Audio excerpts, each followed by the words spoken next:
Well, welcome all. Thank you for braving all of the weather. You're all, by definition, you're strong and courageous and all of those kinds of things. I was telling somebody this morning that I grew up in Nebraska, and Nebraska, it snowed in the winter. I mean, that was just what it did. I mean, that was like a lot of snow, and first traffic ticket I ever got was when I was 16 years old, spinning donuts in the middle of a Fontanelle Park in Omaha, Nebraska, and some cop sticking hidden up there. And anyway, but snow is, and driving in snow is just kind of what I do. But I recognize working the hills and the mountains out here and so on that there's some issues with that. But nevertheless, there are wimpy people back in Washington who can't, get their stuff together and can't come out. But it's really nice that all of you have come. And I appreciate it a great deal. Let me tell you about the wonderful people who come and help and make this happen. Bobby Roan and Abby Porter and Rocco Rubin. And anyway, we've just got great folks who help make this all happen at different times, and I'm very appreciative for all of that. What this is the Berkeley Springs Transition Talks, and every month, more or less, we bring somebody to town of note, this month notwithstanding, and to say something about the extraordinary change that's going on in the world right now. We are living in the middle of, as you'll hopefully see, an amazing kind of period of time that's unprecedented in human history. And by definition, what that means is that all of the experience from the past kind of doesn't apply to the kind of the world that's showing up now. And so what we're trying to do at Transition Talks is bring people that have a different point of view and something significant to say about this new emergent world. And so there are all kind of moving parts in this thing. And so, we have UFO and alien folks, and we have people with agriculture, and we have stuff. And in January, we've got Greg Braden coming back for the 4th time, and the 20th of January down at the Star Theater down the road. We've already got over close to 120 people who have signed up for that. So if you're interested in being with hearing Greg, he's got a brand new book, and it's got brand new material, and and he's excited about coming. I talked to him yesterday, and so sign up. You can do that at transitiontalks.org, which is where the whole lineup of what we're doing. Then in February, Robert David Steele is coming.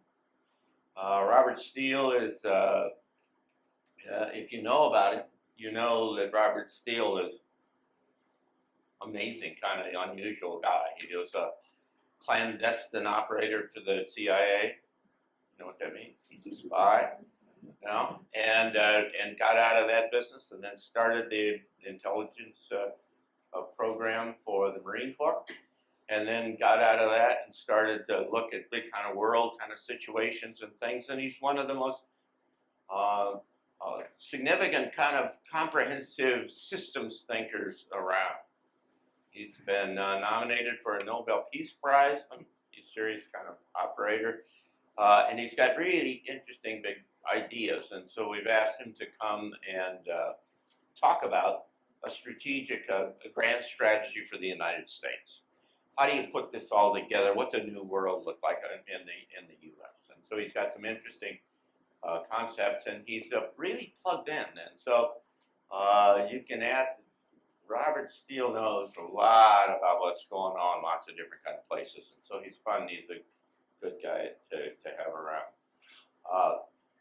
Then in April, we've got Tryon coming back with Lee Carroll, and again for the 4th time. And that'll really be fun. That'll be put down at the Star again, because we'll probably have, 150 people or so to that. We had 150 the last time he came. That'll be a 2-day event. That'll be Saturday and Sunday. all day Saturday with a new presentation that he does, and Sunday is questions and answers until you get to ask Cryon, you know? Such a deal. And then Marilyn Harper's going to come with him. Those of you who have ever been to a big Cryon event know that Marilyn is one of the kind of the Cryon team, and she channels an entity that I cannot remember, but she's a lot of fun and she's interesting, and she'll be here on Monday, and so you can make a big deal about it if you want to come then. Adirondack or something. Adirondacks or somebody. It's not the chair, no. Okay.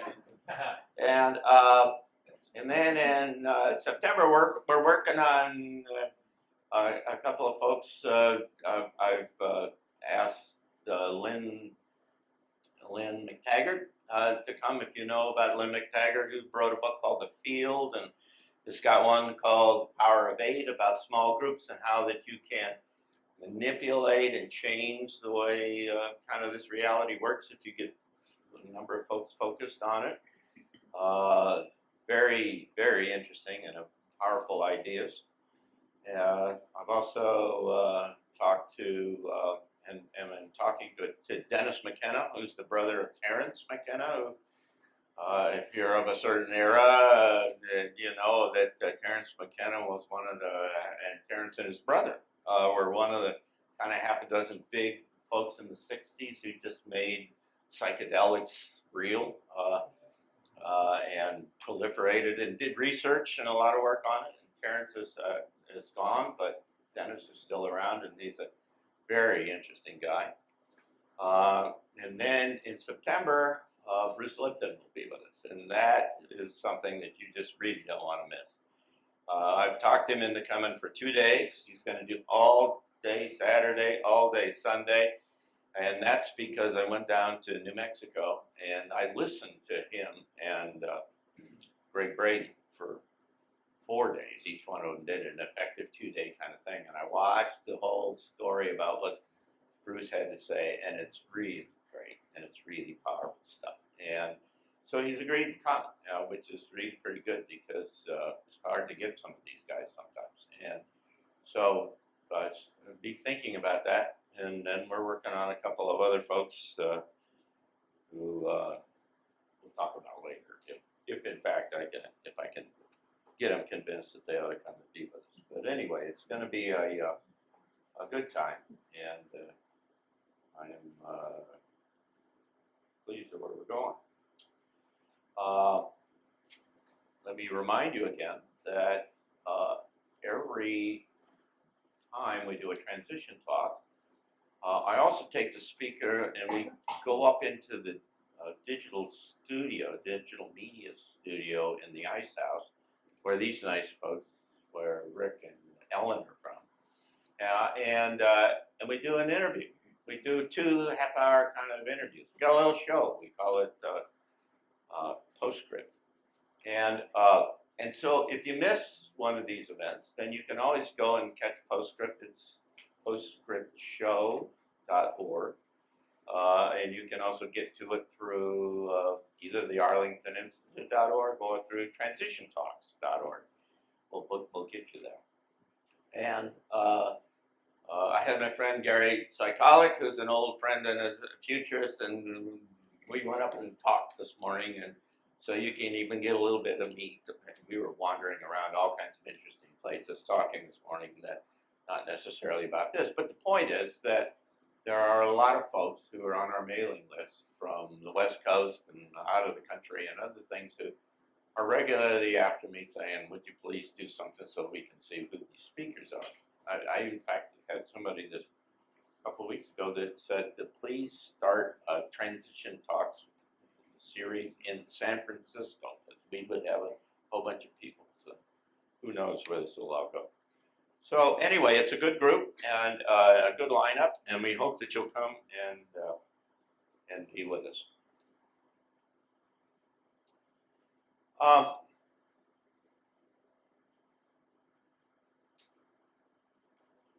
I spend my time thinking about the future. all the time. I don't think about the past. I'm not a historian.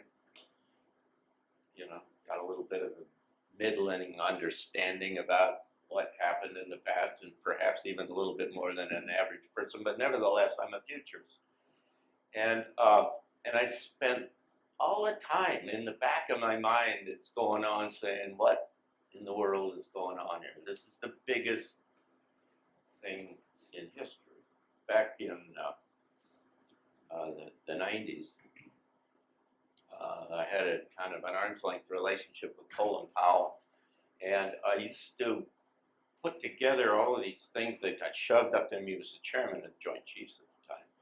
And through a series of events, it became very clear to me that there were all these converging things coming together, and there was a new world that was going to come out of all of this. I mean, just absolutely, that it was going to threaten the underpinnings, the essential nature of how we all live. And over the years, that started to kind of congeal and to become obvious. And what I want to talk to you a little bit about today is kind of the structure of that and how it all works, so that hopefully it'll make you some sense, and it'll help you to, on a day-to-day basis, be able to see where things are going and how what on a given day is contributing to go what way. And so what we're doing is we're living through the biggest and fastest change in history. And the way I necessarily want to start this, and most of the talks that I give, is to talk about just a little bit about historically how we understand changes happened in the past. Evolutionary biologists have a term they call punctuated equilibrium. And they say that single cellular, don't argue with me about these things. I mean,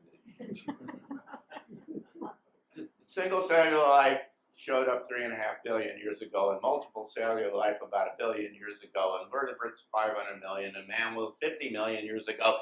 And what happens is that it's very quite interesting, because there's a relationship that shows up here that each succeeding era is 1/10 of the preceding one. Follow that?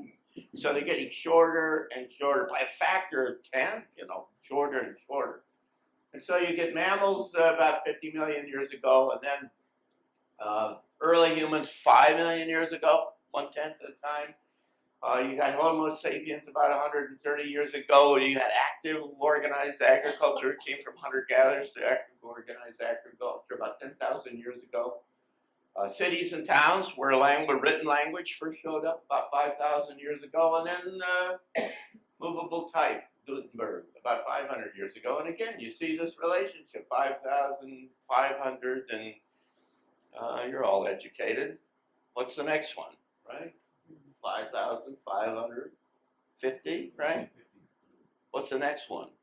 All right. So it's getting faster and faster and faster, and the reason why that's significant is because the transition, the Santa Fe Institute did some research on this, and they figured out that each one of these transitions, you get about 9 times more complexity, 9 times more information, 9 times more data, 9 times more knowledge maybe in each one. So you get this giants. And then if you go back historically and you look at the transitions between the eras, they started off, from single cellular life to multiple cellular life for a long time, and then they get faster and faster, also almost by a factor of 10. And so it's everything. So you get more information coming faster and in a shorter period of time, So it's the whole thing is like a big vortex, and it's going faster and faster and faster. And another thing that's really critical to understand this, and it's just central to everything I want to talk to you about today, is that you cannot make sense of the world that shows up from the previous position. I mean, if in 1460 you went to the head of the Catholic Church and you said, what's 100 years going to look like? And he had the big map on the wall and said, we dominate all through Europe and we're moving our way up into down into northern Africa, and in 100 years we're going to, 2 more years, Gutenberg comes up, changes the way all information changes, screws with all of their relationships in Northern Europe, starts the Lutherans, and wow, you could never have guessed that that's what was coming before the fact. And the same is the case here, is that this change is so radical and so changed that what you've got to do is get out of the mindset of the present and say that there's something emerging here that doesn't work like this works. And that's what makes this so interesting and so important, is because it is a new era. It's a new world that's emerging. And so it's unprecedented kind of change. And Ray Kurzweil, a famous futurist, claims to mind, says the 21st century, this is just in technological terms, the 21st century will see 1,000 times greater technology change than its predecessor. You don't know what that means. Nobody in this room knows what that means. You can't wrap your head around that. Last century, it started, the first airplane, or the Wright brothers, flew in 1903, and my grandfather, who was born in 1900, tells me about the time he saw his first automobile. He did tell me, he doesn't anymore. You went to the moon, and you got the internet and all that kind of stuff, and that all happened in a century. And here's Kurzweil, who's a better chronicle and analyst of technological trends than anybody in the world, is saying that there's 1,000 times greater change than in the past. I mean, you can't get your head around what that might be. And so I parse it down and say, okay, so what is about like the next decade? 80 times the advancements of the last century in the next 10 years. I mean, that's just wild and crazy kind of stuff. But that's the nature of this kind of change. That's what makes the world that's emerging going so much different than the present. And by the way, gives us a great deal of hope in the whole process. But getting from here to there is going to be interesting. I mean, Ray says, just to give you a data point, you got to kind of get this in your head. You got to think about these things, by the way. You can't just let the words go by. You got to think about them a little bit. Kurzweil says humans will be hybrids by 2030. Okay, how much? 12 years from now, right? 12 years from now, there's humans that are not quite human, and they're plugged into what? To technology, and they're part artificial, and they're part real, and no, it's just wild. Well, they are called cyborgs, of course. But the point is that this is really big stuff. This is crazy. Extraordinary accelerating technological change, slower social and humans, because they don't adapt to it very well. There's basic mismatch between the social support system, and so what you're going to get out of here necessarily is disruption, social disruption, because all of this change is going to go, and some people are going to adapt to it and surf into this new space, and some people are not.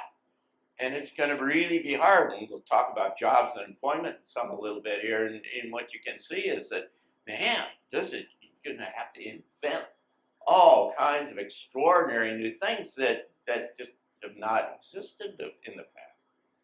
And so there are kind of three models, or three models that I kind of use to look into this kind of space. And one of them is Cliff High from a website called halfpasshuman.com. And Cliff High is one of the big brains early on in Microsoft. And Cliff High went out and figured out, and it's a longer story and I'll abbreviate it, but he kind of figured out that human beings are all psychic. And that the big events that happen in the future send a kind of a bow wave back into the present. And that if you go out and look at broadly across the whole world in the way that people use vocabulary and what they talk about, you find out that they start to change their vocabulary, and they use metaphors and things, and they don't know what they're talking about, But after the fact, you can go back and you can say, this was a precursor to what comes downstream. Cliff High is 80% accurate in being able to predict things. He had 9/11 6 months beforehand. He had the tsunami at Bandachi 6 months beforehand. He had, the earthquake and the tsunami in Japan 6 months. I mean, it works. So you can argue about whatever and why it works and other kinds of things, but it works. And then you've got Martin Armstrong. Martin Armstrong has got an amazing kind of computer model that's based upon cycles, and that this reality is all a reflection of different kinds of cycles, and when they all line up in a certain kind of way, then you get certain kind of changes in whatever, technology, geopolitics, whatever it turns out to be. Martin Armstrong is also, I don't know, like 90% accurate. He has amazing kind of things that he generates looking out into the future.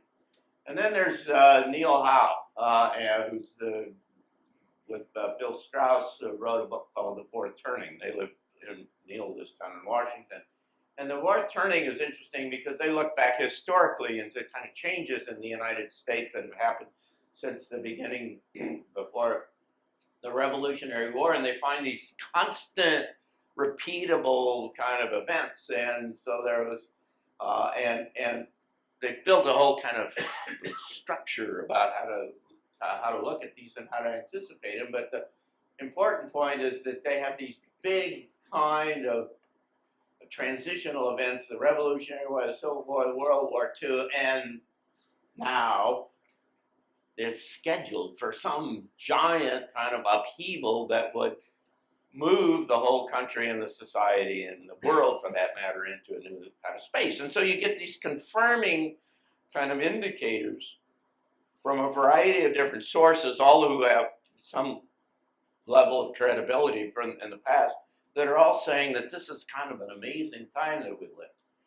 And then I wrote a piece for this science magazine called Ed Science, and it was why venture out of the box, and why an engineer turned futurist now listens to channelers. Now, they thought that was kind of cool because it was weird. But the point was that in my business, if you're trying to think about the future and understand the future in any kind of systematic way, and you're moving into some space for which there is no precedent.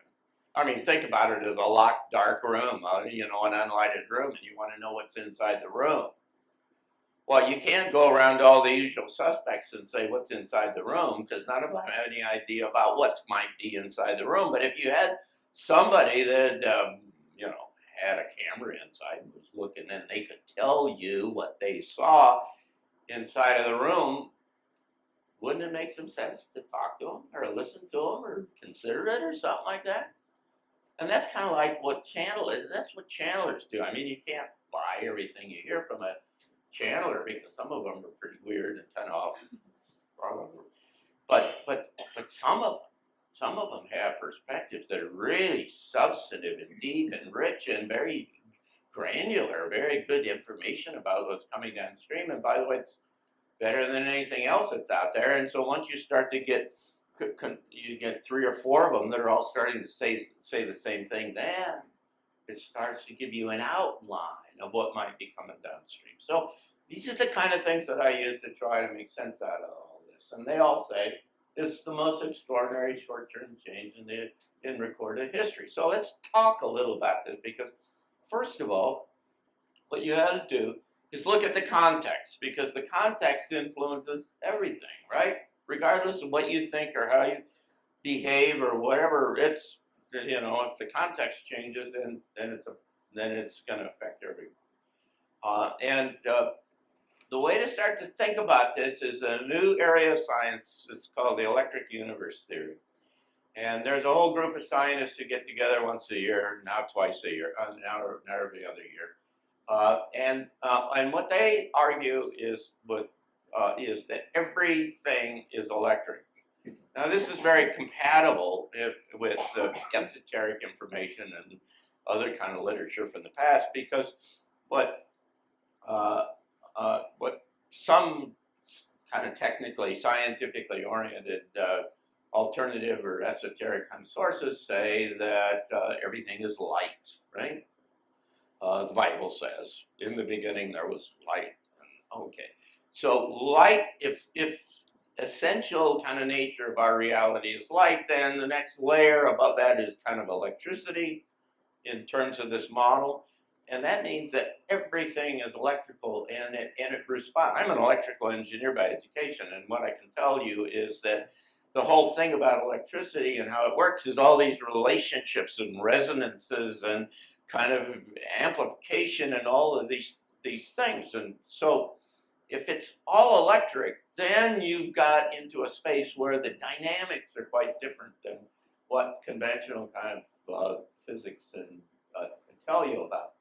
And the electric universe and the astronomers are coming to the conclusion that this is the case because they're looking out here. Here's a picture, and these are all quasars and galaxies way out in deep space. And what you can see is they're very regular. And when you orient the magnetic orientation of the spin of them, then you can see that there's a structure out there. And so there has to be something that is forming and shaping, and when you look into it and unpack it, what you find out is that it's best explained by understanding that there are electrical currents that are going, and that stars and other kind of things kind of show up at the intersection of two kind of these currents out in space. But in any case, it's electrical.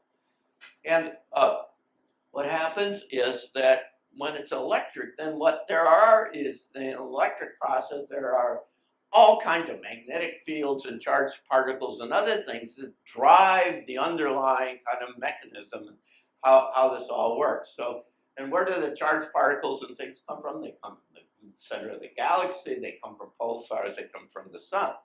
Now stay with me here, because this is important. I know that it's kind of scientific, but what's happening is that Drew below Melchizedek says we have moved into an area of space that is different and has much more higher energy level.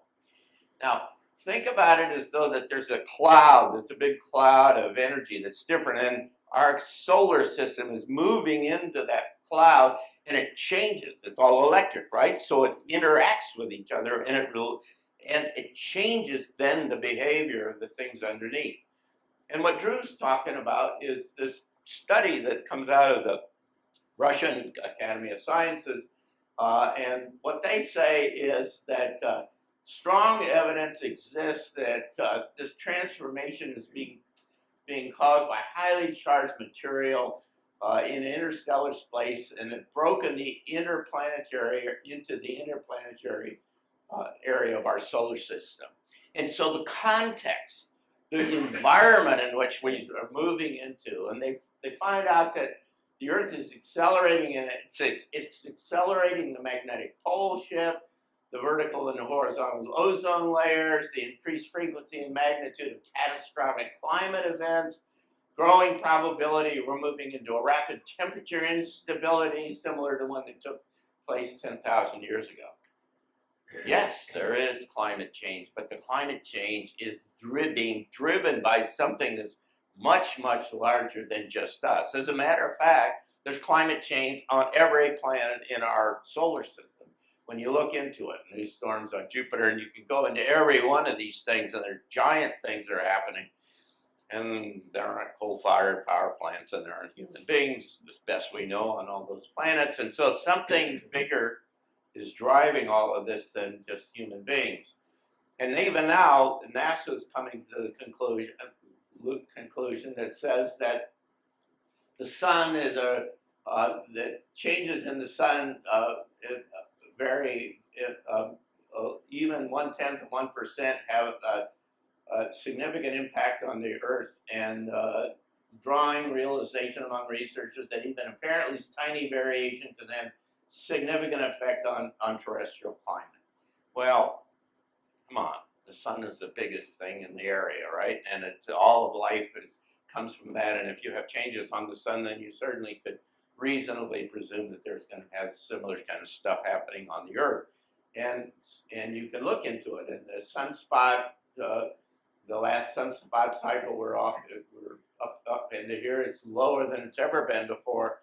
And the predictions are, if you look historically, this is from the ice corings in the Vostok down in Antarctic, is that if you look at the last 400,000 years ago, it was hot, and then it got cold. Then it's hot, then it got cold. Then it's hot, and it got cold. Then it's hot, and it got cold. And here we are down here. This is the longest warm period in the history of the planet as we understand it, right? And if you take that little piece right up there, didn't want to do that. If you take that little piece out, this is the last 15,000 years. So it was cold, and it got warm, and here's our present temperature right there. And it has been for the last 10 or 12,000 years, it's been on net warmer than it is right now. And so if you look at the history and all of these kinds of things, you say, might it get cold? Does the past give you any indication that it might get cold now? Yeah, there is historical kind of cycles that suggest that it might get cold. And now you got these Russians coming out of here saying that a mini ice age is on its way, and their science now suggests this, and a new little mini ice age has started, and you've got you got snow in the Sahara Desert last year. You had ice that never melted in Scotland all summer long. You had more ice on Antarctica and Greenland than there's ever been before. I mean, there's all these kind of things that support this. Now, what you have to understand is when you go between these states from one to another, it gets all complicated for a while. And so some places are hotter, some places colder, some places hotter. And then it solidifies and it gets colder. But that's the direction. And that's why you see some places that are warmer and some places that are otherwise. So you've got plenty of kind of indications if you're prepared to look at it to say it's going to get colder. What happens if it gets colder? Well, the last time it happened, which is not to suggest that it's this time, 10 to 30% of the population in Europe died because of starvation, and there will be energy things. So the point here is that there's potential food issues, and there's potential energy kind of issues. I'm working on a vertical farm, an inside vertical farm to be out here down south of town. Because you could grow food 12 months a year, 24 hours a day, and you would have food security. And it is things like that and changes of mind and the way you approach things that need to be a part of anticipating and planning for all of this, because the changes are really quite significant. But the Rutherford Laboratory in the UK says any changes that occur on the sun will eventually affect every person alive. Remember, it's an electric world, and we're electric, and we respond to. And what they found out is our psychology changes and sociology changes as the sun changes. You get more wars and conflicts in certain kind of sunspot periods. And so it's a big system. It's an electrical system, and there's interactions, all that. Since 1901, the magnetic field of the sun has become stronger by 230%. I mean, that's twice and plus. And so something big is happening now, and that's part of what's driving this transition. Now, when you look up and you see the sky when it's a clear night, you can see, you don't see it like this, but you see the Milky Way. And the Milky Way, our galaxy, is a spiral galaxy, is what astronomers call it. And it's oriented in this kind of spiral way. And if you look at it on edge, then it starts to look like a plate. It looks like a flat plate, because all of the organizing energy that puts all of the stars into this spiral, this narrow spiral place, it's kind of got a narrow beam width, and it's all pointing out in a narrow way. And so it organizes everything in this kind of narrow, flat kind of way. And that energy comes out of the center of the galaxy and is very great amount of energy because it organizes all those stars and things. And as it turns out, our solar system, as it traverses its way around the galaxy, which is like 4 billion years to go one time around, it goes up and down and up and down across that ecliptic, across the galactic equator. And so what you can figure out if you think about it is that as it goes through that space, what you're going to get is a whole lot of that energy that's organizing everything, and then it falls off as you get up above, and then as you go down through, it gets more. And that takes 24,000 years for it to go from one time to another time. And those periods, 2012, we were in the middle of this transition when the energy all increased. And it takes about 36 years to go through the middle. And so we've got about 15 years to go as we go out the back end. And that's part of what's driving all of this big kind of system, because it's forcing, it's in addition to this cloud that we're moving into, you're getting energy that's fluctuating and changing as we move into it, and that affects the sun as well. And what it also does is it affects the Earth's magnetic field. And the Earth's magnetic field is collapsing, and it's affecting the climate, what they're figuring out right now. And as you certainly understand, is that the Earth's magnetic field, called the magnetosphere, is what protects us from all of the solar wind and all of the charged particles and the stuff that comes out of the sun. And it's a protective layer for it. But what happens is that every once in a while, by that I mean thousands of years, what happens is that the magnetic field reconfigures itself and goes from north at the top and south at the bottom to south at the top and north to the bottom. By the way, the sun does this every 11 years or so. It does a magnetic flip.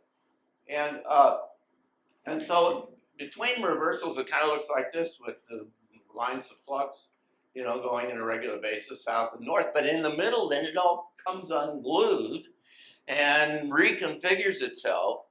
And during that period of time, the average the magnetosphere decreases so that there's less protection from all of the stuff that's coming from the sun.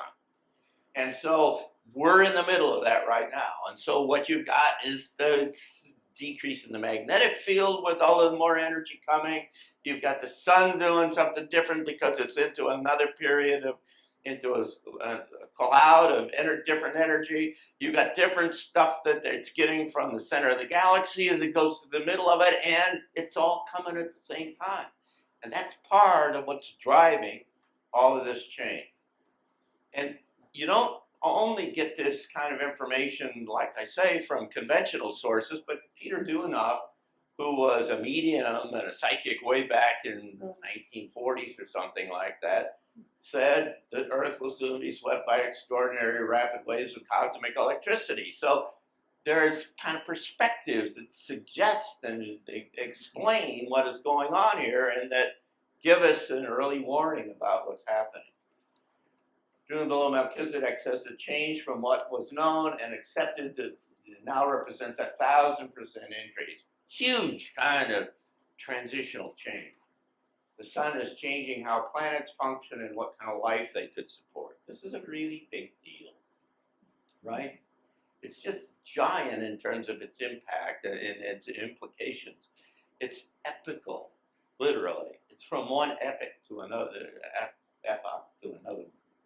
We're moving into an area and it's going to affect our DNA. What scientists are now starting to say is that this energy from the sun is turning on and activating parts of our DNA, our genetic code, that have been dormant for all these hundreds, if not thousands of years. And what's happening is a new human being is emerging out of all of this. And it's not just weirdo guys like me who talk about it. You get mainline kind of scientists and investors like Juan Enriquez has got an extraordinary kind of TED Talk. And when he's masterful what he does. He says, well, this has happened, and this happened, and this happened. And TED Talks are 18 minutes long. Then he gets up to 17:30, where there's 30 seconds left, and then he says, and so your grandchild and your great-grandchildren will be literally different species. Yeah, and you go, whoo! But that's what's indication. There's something big. You've got kids growing up now that have 3 and 4 strands of DNA, and there's nobody in this room except for this young lady over here that even come close to having. I mean, all the rest of us have got 2 strands of DNA, and there's something extraordinary and fundamental that's going on here, and it's almost as though the species is generating the new version to be able to deal with this kind of exponential change in this new world that's emerging out of the back end of this. Let me give you a concrete kind of example of this, and Diane, my wife gave me this a while back. Generation Z. This is a new generation that's in place right now. They're 20 years old, right? And in 20 years they'll be 40. They'll be running the place, right? They're significantly different from millennials, and they have an average attention span of about 8 seconds. I mean, their brain is wired in a different way. Literally. I mean, if those of you who have grandchildren or friends or something, you know that there's a mismatch between the way they operate and what they do. Here's what's interesting. 60% of Gen Zers say they want to make an impact on the world. Wait a second. Think about that. Over 50% of them say that one of the major objectives is to try to make the world better. When in the world did you ever see anything like that? That's the beginning of a new, big, deep kind of movement that's happening inside society. Let me give you another data point. Leaders and experts don't comprehend how seismic youth improvements have been or what's driving them. Look at this. Since 1995, the FBI's 40 reporting states saw juvenile violent and property crimes decline at least 55%. 23 states had declines of over 70%. In the last 20 years, youth crime is declined by half or more. Something's going on. There's essential structural kind of change to who we are and where we're going. And then you look around and you say, well, wait, is there any other indications of this? Well, same-sex marriage, where in the world did that come from? Just out of the blue, it came so fast. And then you've got transgenders. This is a great picture. That, and people, you're changing the essential nature of how you think of each other and reality and human beings.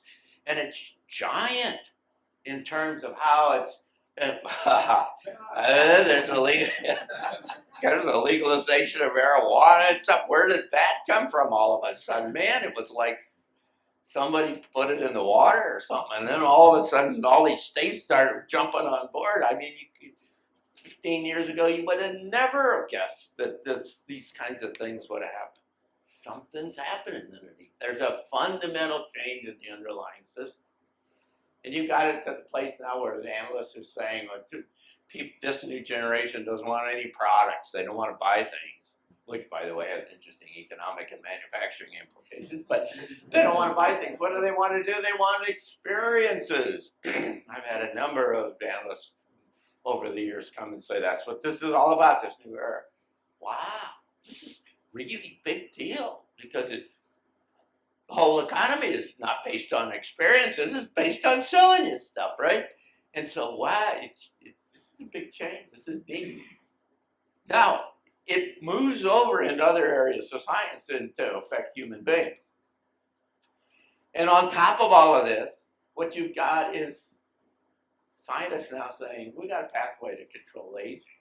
You got this guy, Aubrey de Grey, who's saying that you potentially, I met him at the desert in Abu Dhabi one day. But anyway, he says the first human to live 1,000 years is alive on Earth today. Aging is a problem solvable by technology. Aubrey is a leader of one of about 5 different converging technologies that are all working on senescence, the end of aging as we understand it. So if you live to be 140 years old, what does that mean?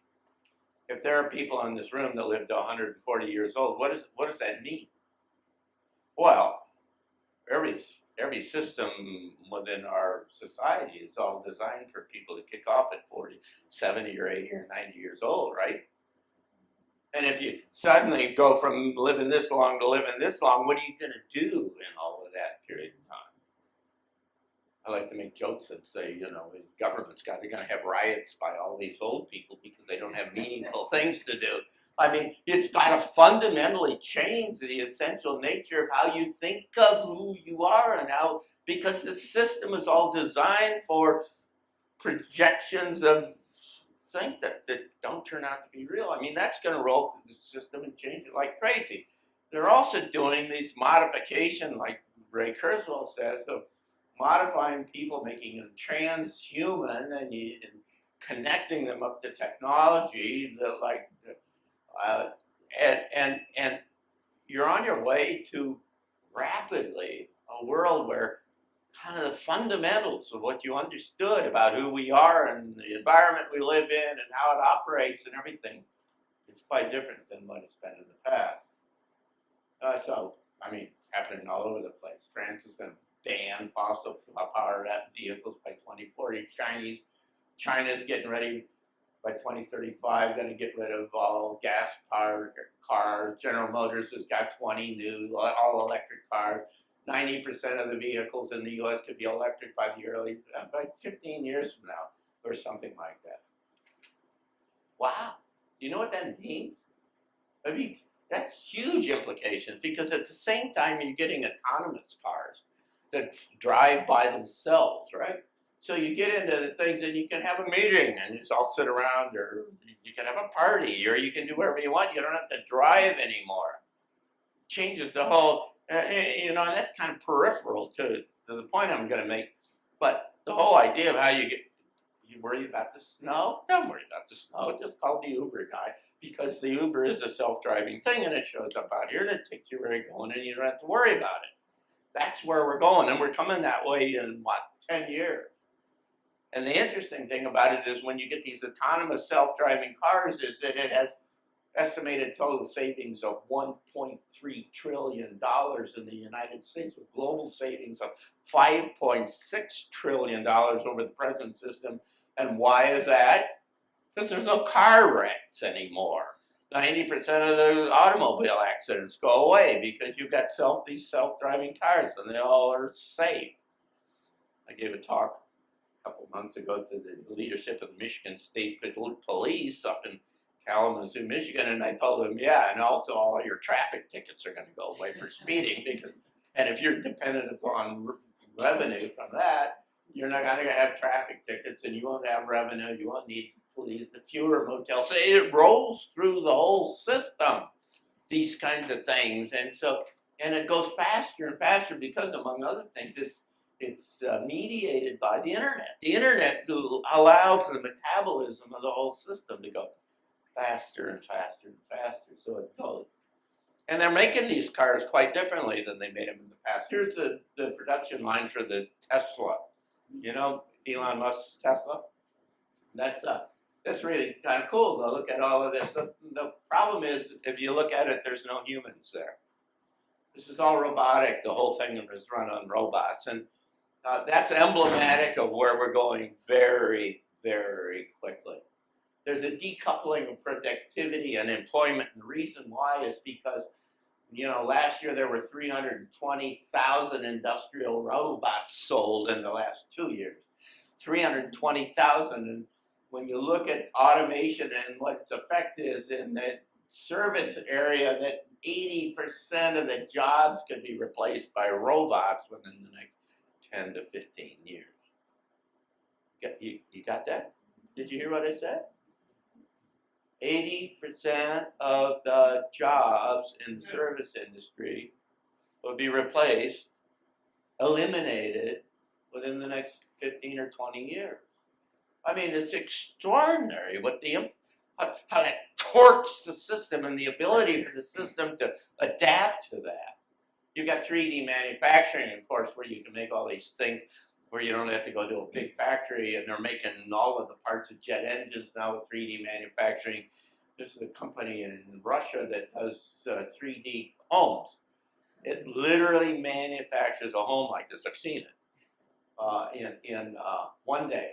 1 day, lays down all of these curved lines and everything, and it goes around, and in one moment, it just lays down a little layer of concrete, and a layer, and a layer, and a layer, and it puts the lid on the top on it in 1 day.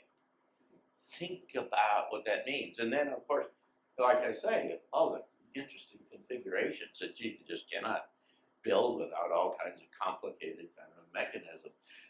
The 3D manufacturing things can mix all kinds of materials together, so it's not just one kind of material, and the manufacturing jobs are dropping precipitously, and so you now have reports from McKinsey and big outfits that say that robots will eliminate 6% of all U.S. jobs by 2021.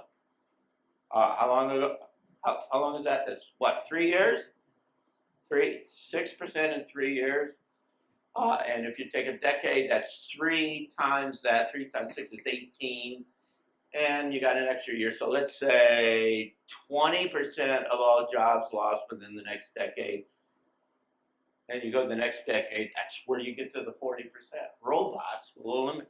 And so you got that and artificial intelligence and some other things we're talking about. This is a really freaking big deal.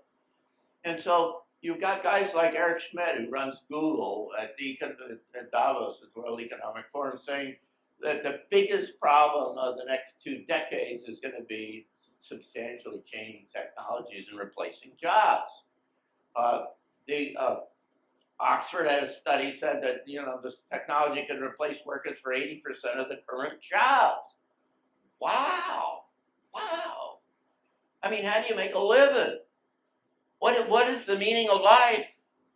Everybody in this room is, in one way or another, their value is denominated by their economic contribution to the system.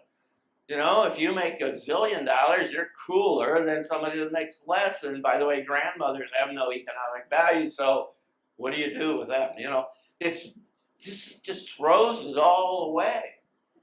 And you already got unmanned bank branches. And so now, and then you've got artificial intelligent lawyers were just hired by a law firm. And I mean, this is coming, and it is just changing the essential fabric of who we are and where we're going. Now, there's also a piece of this thing underlying it all called blockchain. Now, blockchain is a new theory, a new kind of a transactional framework that you've heard about, because if you've been following some of these folks we were talking earlier about Bitcoin. Bitcoin is based on blockchain. But blockchain is the first native digital medium for value. The internet was the first digital medium for information, right? It's a digital medium for moving information around. And what blockchain does is take that up one level to move value around. Now, blockchain is interesting because it's anonymous. You can't see what transaction and who's doing what.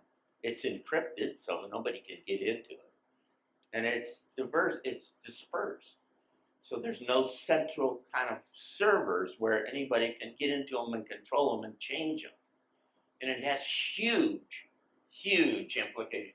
Blockchain, or some version of blockchain, is literally the platform for this new world that grows up. Because if you follow my logic, it's encrypted and it's anonymous and so on. And if you're a government and you want to tax somebody and it's encrypted and it's anonymous, you got yourself a problem. And so, and any number of other things got yourself, and the other organizations or areas have a problem. The impact goes far beyond financial services. It goes to smart contracts, smart property, music, all other kind of things. Listen, here's the bottom line. This is a bunch of libertarians, you know, young and middle-aged libertarians, and they hate the banks and they hate the lawyers, and they literally have designed this thing to disintermediate and destroy all of the banking system within about the next 20 years, and the same thing with lawyers. And that's where this is going. It is going to take out all of these structural pieces of the economic system that we've got and the kind of the daily operational system. I mean, it's just huge. I mean, I keep saying that. Are you getting the picture? That everywhere you come at this thing, from whatever, you've got these giant structural things that are changing the essential nature of who we are and how we live and what the future's going to be.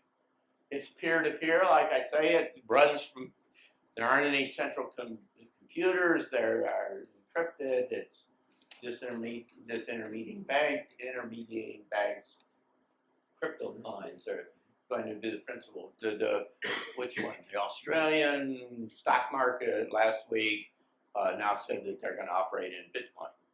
So I mean, it's moving into the center of the system. And then if you lay on top of that some of the technology, like the Chinese have got a quantum satellite, that does quantum computing, so now you never can get into the inside the sea to decrypt it or spy on them or whatever. Then you add these layers that drive this into a space that is nothing like what we've got here. You've got graphene powered computers coming along that are 1,000 times faster than the ones that, like that one, that's silicon based. 1,000 times faster, so the whole metabolism system goes faster and faster. You've got devices, new system, near zero power sensors to communicate data over long distances. So you put one of these things, strap it on your arm, and it has sensors so that it can connect via radio signal 2.8 kilometers away with 1,000 times lower power. And what that means is that now you can wire everything up. You can put sensors on everything, and it connects to this load. It's called the Internet of Things, and it's a very formal kind of approach that's the Silicon Valley, all the big Silicon Valley companies are aimed at. And they are going, their objective is literally to make everything connected to the internet and wired. So every one of these light bulbs and, you know, all the pencils in my pocket and everything. That's literally, I've been there. I've been in the meetings. I know what they're looking for. It's extraordinary. It'd be like a big organism. Well, it could be that too. It's a big organism that just operates, so you know, it's just really different from all of it that's operating independently.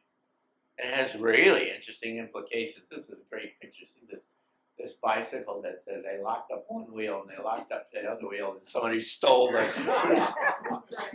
frame in the middle, because what these guys are saying is that if you look into this space, it could be the end of theft. Because if everything was wired up and you knew where it all was, if somebody stole it, you'd know exactly where to go and how to find them, right? So why would you steal anything?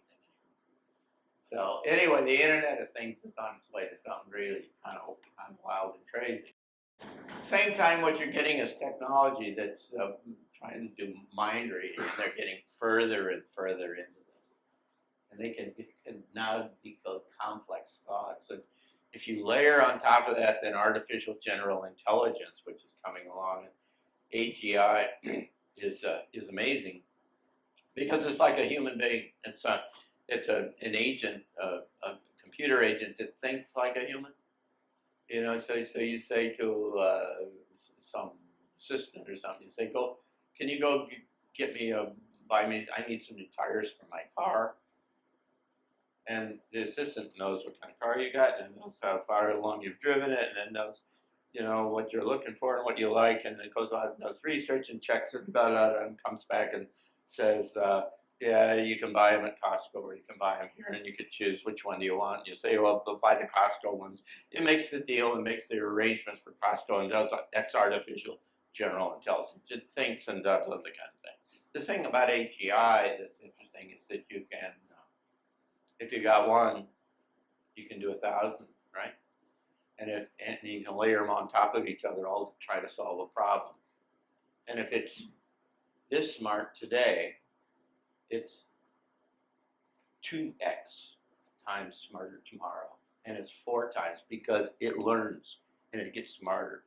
And that's why Elon Musk and any number of these other guys are worried about artificial general intelligence, because they say it gets out of hand. Ray Kurzweil says that by 2043, he says by 2039 or something like that, that a single computer is more powerful than all of the human beings on the planet, right? Follow that, huh? You got to think about this. A single computer is more powerful than all the human beings on the planet. And by 2043, we work for them because they've networked themselves and they've all come together. He calls it the singularity. I'm not convinced that that's true, but that's the trajectory. That's where this is going. This is a really, really big deal. And then you're into movie kind of things to be able to predict crime and other such stuff, because you've got all this amazing kind of computing and you have databases and information, and it's inserting itself faster and faster and faster into the system. It's just extraordinary. So you're also getting financial and economic and political change, because if you followed what I've said so far, particularly about the loss of jobs and so on, you kind of get to the point where you say, how do you deal with all these people and they're not going to have jobs? And now what's coming up is these big movements like this out in some European cities said, what would you do if your income was taken care of? What they're talking about is UBI, Universal Basic Income, which essentially says, well, there aren't jobs for everybody. We can't give them all jobs. So what we've got to do is treat them differently, and we got to presume that they have value, not just because of the economic contribution, but because who they are as individuals. And we give everybody a basic income so that it takes care of their food and their other kind of thing. $25,000 or something like that. Wow. Because now you don't have to work for a living if you don't want to, right? Changes the whole thing about what you can do and who people and what they're for and how they work and how the system works. There's huge implications to this thing. Eliminate poverty, essentially, reduce inequality, generate security. I mean, how many people are waiting tables around here who would rather be artists or, creative in one way or another? I mean, it's a giant what it would do in terms of kind of liberating things. Encourage entrepreneurship, lifelong learning, all kinds of things like that. Yeah, if you want to get down to the nuts of it, it grows the economy by $2.5 trillion. Huge. I mean, and all these countries around the world are already working on it. And finding it in some cases extraordinarily powerful and positive. So what's the world like that you don't have to work? I mean, you can work if you want. You'd have incentives and you can make a lot of money and do creative stuff. That's fine. But what if you got rid of poverty? What if you unleashed all this creativity? Can you layer that on top of all of these other giant kind of changes that are all coming at the same time? This is a big deal. This is really amazing. And what it does is it threatens the status quo. It threatens the basic structure of the present system. And so now you've got Armstrong talking about the confidence in the economic union hitting the bottom and going further. And you've got George Soros saying the EU collapse is now practically irreversible. And at the same time, you've got like Illinois is the first state with junk credit. There's now 5 states in the United States that are bankrupt because they can't adjust to and can't adapt to all of this change.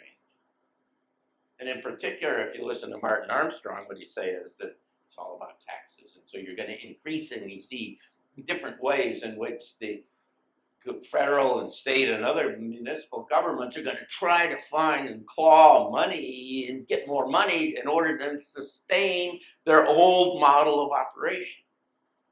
And so it's going to be really interesting how you work your way through this whole kind of transition.